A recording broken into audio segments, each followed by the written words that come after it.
Halo, aku Devina Agata, fashion stylist dari Tepuk Tangan.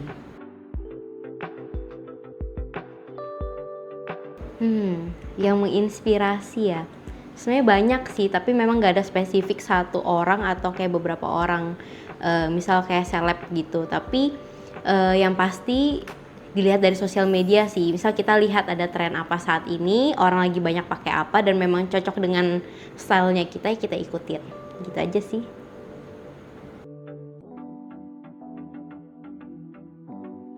Fashion stylist itu orang yang bisa menentukan konsep pakaian yang sesuai dengan dirinya mereka ataupun dirinya orang lain.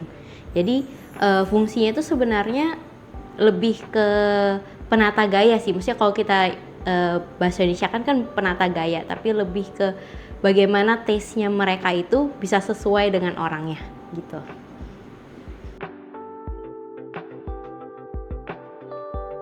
Kalau tren fashion saat ini kayaknya orang lebih ke pakaian yang lebih simpel kali ya. Jadi mungkin kiblatnya itu lebih ke kayak Korea gitu. Jadi kayak nggak lagi yang terlalu medok atau yang kayak terlalu heboh gitu. Jadi lebih ke simple, tetapi mereka kasih statement-statement gitu. Misal dari aksesoris atau bagnya atau dari shoesnya gitu.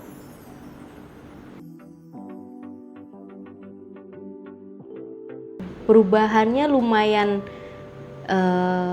ini ya, beda. Jadi kayak kalau yang kemarin-kemarin itu mungkin lebih ngomongnya lebih simple gitu. Apalagi kosannya kemarin tuh trennya lebih kayak corona gitu ya. Jadi kebanyakan orang tuh kayak sustainable lah, terus kayak lebih memperhatikan tentang kesehatan ataupun lingkungan gitu. Tapi kalau saat ini mungkin orang lebih bisa berekspresi. Jadi mulailah keluar kayak warna-warna yang lebih vibrant gitu, dan orang bisa tuh mulai mix and match, dan orang sudah punya event-event yang bisa dipakai untuk nge-stylistin diri mereka juga gitu.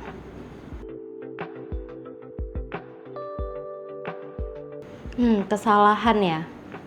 Kalau kesalahan ini mungkin yang harus dipahami. Yang pertama itu tuh bentuk badan. Jadi orang biasanya tuh bingungnya kayak gini. Aku kok pakai baju ini kok kayaknya kelihatannya kurang bagus ya, tapi aku lihat orang lain pakainya bagus gitu. Mungkin kita perlu tahu mungkin bentuk badan kita seperti apa. Jadi ada berbagai macam nih bentuk badan. Mungkin ada beberapa yang sudah tahu.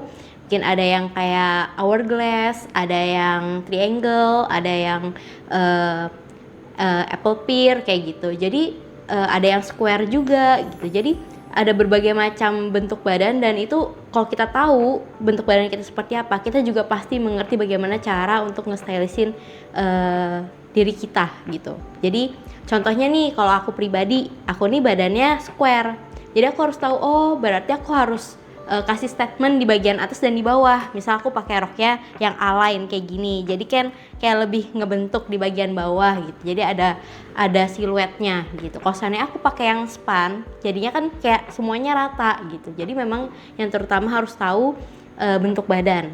Dan yang kedua harus tahu tipe style diri sendiri itu seperti apa sih yang kita nyamannya. Jadi kita nggak perlu lihat orang lain seperti apa, kita cukup perhatikan diri kita. Oh, aku lebih nyamannya sebenarnya pakai kaos aja gitu. Tapi kan pakai kaos dan jeans juga bisa dipadu-padankan jadi lebih stylish gitu. Jadi nggak harus kayak polosan aja. Mungkin kita bisa kasih statement yang lebih gitu, dari aksesoris kita, ataupun tas kita, shoes kita, ataupun bahkan makeup dan hairdo-nya kita gitu. Kalau untuk sekarang kan lebih ke simple ya, tapi kayaknya makin ke depan kayaknya orang lebih pilihnya yang kayak effortless, terus ada spark of center of interest-nya, dan memang kayak mungkin lebih ke nyamannya aja sih gitu. Tetapi selalu ada statement-nya gitu yang kayak terlihat lebih wow gitu. Jadi nggak kayak cuman simple-simple aja gitu.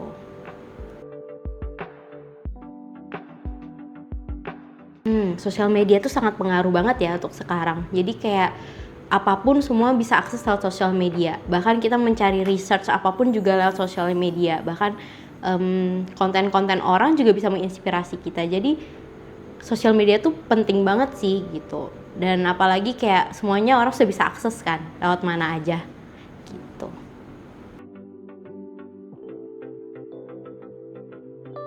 Tantangan terbesar. Kalau untuk aku pribadi, Mungkin lebih ke kali ya, bentuk badan gitu, yang tadi sudah disebutkan juga.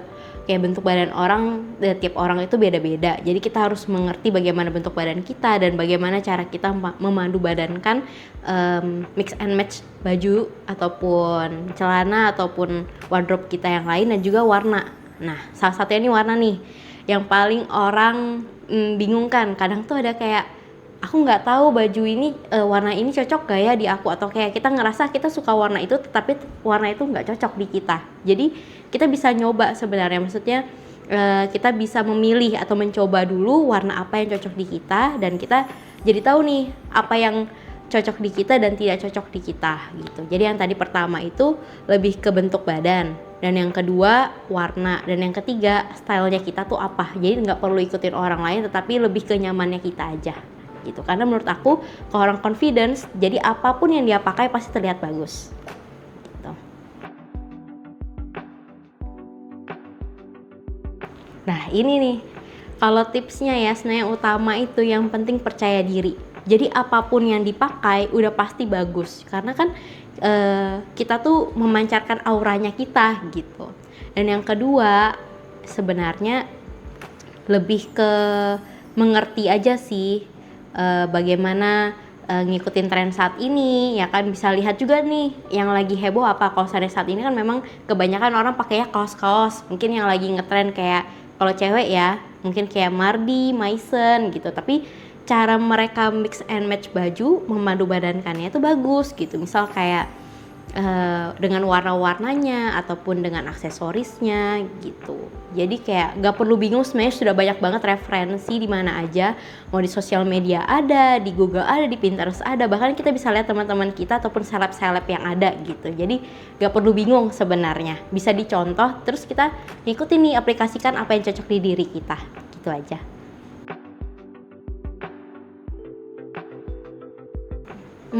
Ini outfit disesuaikan dengan event ya.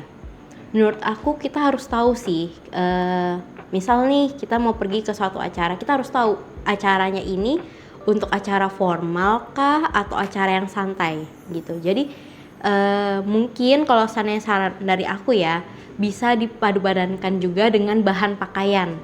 Misal kalau seandainya kita pergi ke acara yang lebih formal, oh berarti lebih cocoknya pakainya satin gitu. Tapi kalau seandainya misal acaranya lebih simple gitu, mungkin bahannya bisa yang kayak katun gitu. Jadi karena menurut aku setiap model tuh bisa sama, tetapi karena dari bahan looksnya jadi beda. Misal kayak dari satin jadinya lebih mewah gitu, padahal simple aja cuttingannya, hanya loose dress, tetapi gara-gara bahannya jadi lebih mewah. Jadi kalau untuk event sih diperhatikannya seperti itu. Terus yang kedua, aksesoris yang digunakan. Kalau misalnya casual aja, menurut aku kan kita bisa pakai yang aksesoris yang nggak terlalu heboh gitu ya. Misal kayak bahannya yang kayak silver aja, misal kayak modelnya chain gitu. Tapi kalau misalnya udah masuk ke event yang lebih formal ataupun yang kayak lebih intimate gitu eventnya, mungkin bisa pakai yang sesuatu yang lebih simple tetapi ada statementnya. Misal pakai ada yang mutiara ataupun ada sparknya gitu. Jadi waktu dipakai itu lebih bersinar, lebih kelihatan mewahnya gitu. Jadi ya sebenarnya tergantung sih, pintar-pintarnya kita aja untuk melihat mix and match-nya gitu. Fungsinya fashion stylist. Oke, mungkin bagi beberapa klien di tepuk tangan yang kayak untuk prewed ataupun pre-suit bingung nih, aku dapat paketannya ada fashion stylist ya, fungsinya fashion stylist apa sih sebenarnya?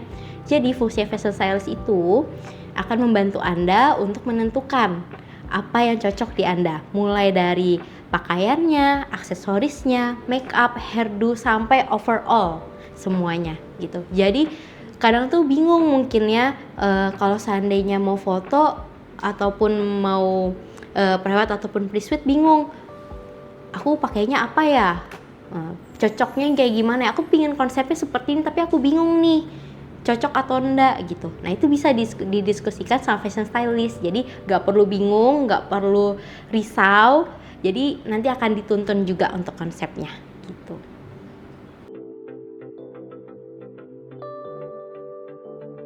Oke, mungkin belum ada yang tahu, maksudnya belum begitu banyak yang tahu sebenarnya kalau pakai fashion stylist ini sistematisnya bagaimana sih. Jadi nanti yang pertama itu kita akan meeting dulu. Nah, dalam meeting ini kita akan brainstorming bareng. Kira-kira dari kalian pinginnya seperti apa, konsepnya seperti apa, terus mungkin ada request tertentu gitu. Nanti kita brainstorming bareng tuh. Terus nyamannya seperti apa. Nah, di diskusi ini yang dibahas adalah yang pertama konsep utamanya gitu. Jadi pingin looks-nya itu seperti apa. Mulai dari tempatnya, mulai dari vibes-nya pingin seperti apa, dan yang terakhir nanti ada wardrobe-nya. Terus yang kedua selanjutnya ini mulai lebih menjurus. Jadi mungkin apa yang kalian nyaman atau tidak. Misal aku badanku tuh seperti ini, kebanyakan gitu ya klien-klien, badan aku tuh seperti ini, aku nggak cocok nih kalau seandainya pakainya seperti ini. Misal kayak badanku tuh yang besar tuh di bagian bawah, aku nggak suka kalau seandainya terlalu pakai yang ngepres di bagian bawah gitu. Nah itu nanti kita akan didiskusikan di sini gitu.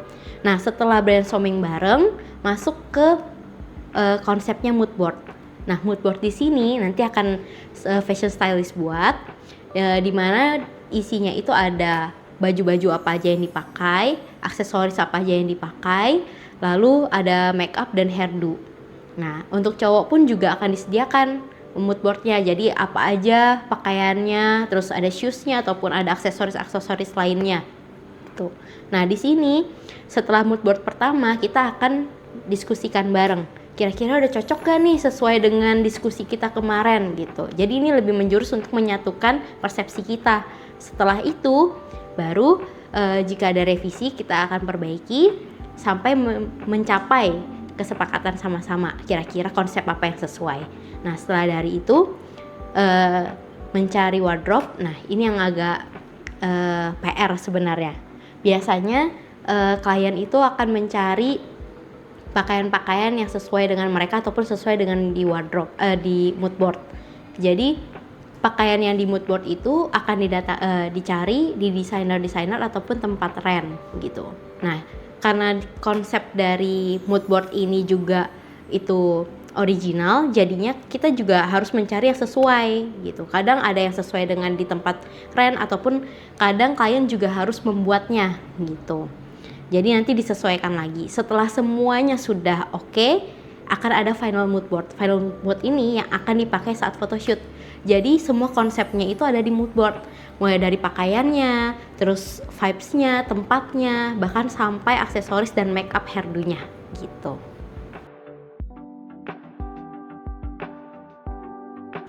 Yang perlu disiapkan sebelum sesi styling ya. Sebenarnya yang perlu disiapkan itu banyak banget. Jadi bukan hanya dari pakaian aja, itu sudah pasti ya. Jadi dari wardrobe, aksesoris, make up, hairdo semua itu udah disiapkan. Tetapi yang paling penting itu sebenarnya percaya dirinya kita gitu. Jadi moodnya kita yang dijaga, itu yang paling penting. Itu yang harus disiapkan. Pertama itu moodnya kita, yang penting moodnya tuh bagus, semuanya juga ngerasa nyaman, semuanya juga confidence, pasti hasilnya juga baik. Dan yang kedua tadi wardrobe itu. Dan yang ketiga yang pasti ada beberapa hal yang harus disiapkan, kayak perintilan kecil-kecil sih sebenarnya gitu. Misal kayak peniti ataupun alat jahit gitu, siapa tahu itu diperlukan saat pakai pakaian gitu. Misal ada yang harus dialter atau yang lain. Pokoknya intinya sebenarnya dari semua itu nggak perlu risau karena akan dibantu juga gitu.